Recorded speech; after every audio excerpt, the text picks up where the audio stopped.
ఒక నోటిఫికేషన్ గతంలో బీఆర్ఎస్ సాయంలో నోటిఫికేషన్లు అంటే ఒక పాండవ పెట్టిన లాగానో లేకపోతే అలీబాబా అద్భుత దీపం లాగానో కాకుండా ఒక న్యాయబద్ధమైన రాజ్యాంగబద్ధమైన కోర్టులతో చిక్కుముడి లేని నోటిఫికేషన్లు ఇచ్చి తెలంగాణ నిరుద్యోగులకు ఉద్యోగాల కల్పన చేయాలనే ఆకాంక్షతోని ఈ ప్రభుత్వం ముందుకెళ్తా ఉంది. కొంతమంది ఒక ప్రతిపక్ష నాయకులు ప్రోత్సాహంతోనే కొంతమంది ఇప్పటికే మంది వ్యవహరిస్తూ ఉన్నారు. కాబట్టి తెలంగాణలో సంవత్సరాల తరబడి సీరియస్గా నిరుద్యోగ ఉద్యోగాల కోసం ప్రిపేర్ అయ్యే నిరుద్యోగుల పట్ల ఈ ప్రభుత్వం చిత్తశుద్ధితో ఉంది. వాళ్ళ జీవితాల్లో వెలుగులు నింపాలనే ఆశతోనే గౌరవ ముఖ్యమంత్రి గారు మంత్రులు ఇవాళ 18 గంటలు తెలంగాణ యువత కోసమే పనిచేస్తా ఉన్నారనే విషయాన్ని మీ అందరికి గుర్తు చేస్తా ఉన్నాం.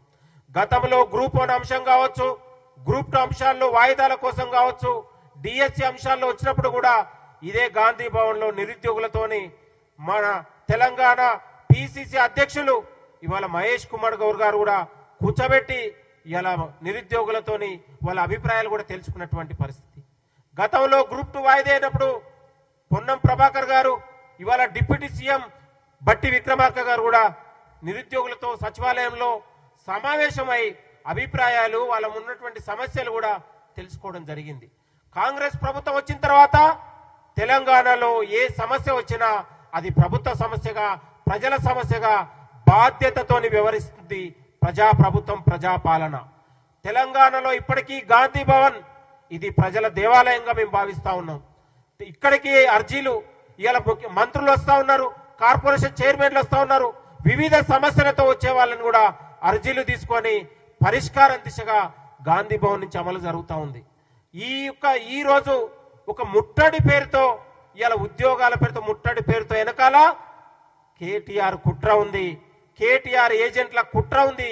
కాబట్టి నిరుద్యోగులు అర్థం చేసుకోవాలని కూడా కోరుతా ఉన్నాం. ఇలాంటి కుట్రదారుల్ని, ఇలాంటి గోతికాడ నక్కల్ని తెలంగాణలో నిరుద్యోగులు గమనించాలి అనే విషయాన్ని కూడా ఈ సందర్భంగా గుర్తు చేస్తా ఉన్నాం. మీకోసం, తెలంగాణ యువత కోసం ప్రజా ప్రభుత్వం గౌరవ రేవంత్ రెడ్డి ముఖ్యమంత్రి గారు రేవంత్ రెడ్డి గారు నిరంతరం ఆలోచన చేస్తా ఉన్నారు. ఒక డిగ్రీ చదివినటువంటి తెలంగాణ విద్యార్థికి, నిరుద్యోగికి ఉద్యోగం ఇవ్వాలనే ఆలోచనతోనే ఈ ప్రజా ప్రభుత్వం విజన్ 47 పేరుతో తెలంగాణలో ఒక గొప్పగా పనిచేసే అవకాశాలు కలుగుతూ ఉన్నాయి. కాబట్టి మా నిరుద్యోగుల పట్ల, నిరుద్యోగుల జీవితాల పట్ల కాంగ్రెస్ ప్రభుత్వానికి మాత్రమే గొప్ప మనసు ఉందనే విషయాన్ని కూడా ఈ సందర్భంగా గుర్తు చేస్తా ఉన్నాం. ఉద్యోగాలు అడిగితే గతంలో ఇదే ప్రవళిక జరిగిపోతే ఇదే కేటీఆర్ లాంటి వాళ్ళు ప్రేమ లేకని 4 ఉద్యోగాలకు అప్లికేషన్ పెట్టుకుని హాల్ టికెట్ తీసుకున్న నిరుద్యోగ పట్ల ఏలనగా మాట్లాడిన వాళ్ళు, ఉద్యోగాలు అడిగితే జైల్లో పెట్టిన వాళ్ళు, ఇదే మురళీ ముదిరాజు చనిపోతే ఉస్మాన్ యూనివర్సిటీలో 15 రోజులు జైళ్లలో పెట్టి ఒక యుద్ధ వాతావరణం చేసినటువంటి బీఆర్ఎస్ పాలకులు, బీఆర్ఎస్ గతంలో నాయకులు ఈరోజు నిరుద్యోగుల పట్ల, ఉద్యోగాల పట్ల ప్రేమ ఒలకపోతే నైతిక అర్హత లేదు. అందుకే నిరుద్యోగులు ఇప్పటికి కూడా బీఆర్ఎస్ పార్టీని శత్రువులాగానే చూస్తా ఉన్నారు. నిరుద్యోగుల పట్ల, వాళ్ళ జీవితాల పట్ల మాకు గొప్ప విజన్ ఉంది, ఆలోచన ఉంది. కాబట్టి ఈ ప్రజా ప్రభుత్వం 18 నెలల నుంచి వరుస నోటిఫికేషన్లు, వరుస ఫలితాలు, ఇవాళ ఎల్బీ స్టేడియంనే నిరుద్యోగులకు నియామకాల కోసమే ఒక జాతరలాగా ఏర్పాటైనటువంటి పరిస్థితి మనందరికీ తెలుసు. కాబట్టి తెలంగాణలో ఉద్యోగాల కోసం భర్తీ జరుగుతుంటది. గౌరవ ముఖ్యమంత్రి గారు ఉద్యోగాల కల్పన కోసమే పనిచేస్తా ఉన్నారు. నిరుద్యోగులకు ఉద్యోగాలు భారీగా ఇవ్వాలనే ఆలోచన ఈ ప్రభుత్వానికి ఉన్నది. కాబట్టి 18 నెలలు ఉన్నటువంటి ప్రభుత్వాన్ని నిరుద్యోగులు ఓపికతోని మనందరం కూడా ముందుకు సాగండి. భవిష్యత్తులో మరిన్ని ఉద్యోగాల కల్పన కోసం ఈ ప్రజా ప్రభుత్వం పనిచేస్తూ ఉంది.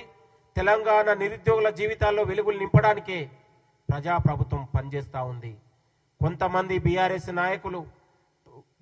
నాయకుల పెట్టుబడితోని కొంతమంది వాళ్ళ యొక్క ప్రయోజనాల కోసం నిరుద్యోగుల్ని రెచ్చగొట్టే ప్రయత్నం జరుగుతూ ఉంది.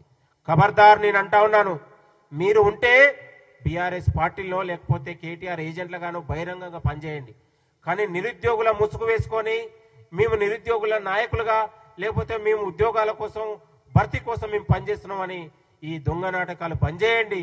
మీరు ఉంటే రాజకీయ నాయకులుగా పనిచేయండి తప్ప ఇలాంటి శిఖండి రాజకీయాలు బంద్ చేయాలని కూడా మేము హెచ్చరిస్తా ఉన్నాం. నిరుద్యోగుల జీవితాల పట్ల, ఉద్యోగాల భర్తీ పట్ల, వాళ్ళ జీవితాల పట్ల మాకు ముందు చూపుంది. గతంలో ప్రభుత్వ వైఫల్యాల్లాగా ఈ ప్రభుత్వం ముందుకు వెళ్ళదు. ఒక పారదర్శకంగా, చట్టబద్ధంగా, న్యాయబద్ధంగా ఉద్యోగాలు ఇచ్చి వాళ్ళ జీవితాల్లో వెలుగులు నింపాలనే ఆలోచనతోని ఈ ప్రజాప్రభుత్వం ముందుకెళ్తున్నటువంటి సందర్భంలోనే ఒక ఏడాదిలోనే మనం 60,000 ఉద్యోగాల భర్తీ జరిగింది. ఈ రానున్న రోజులలో కూడా మరిన్ని ఉద్యోగాల భర్తీ ఇవ్వాలి, వాళ్ళ జీవితాల్లో వెలుగులు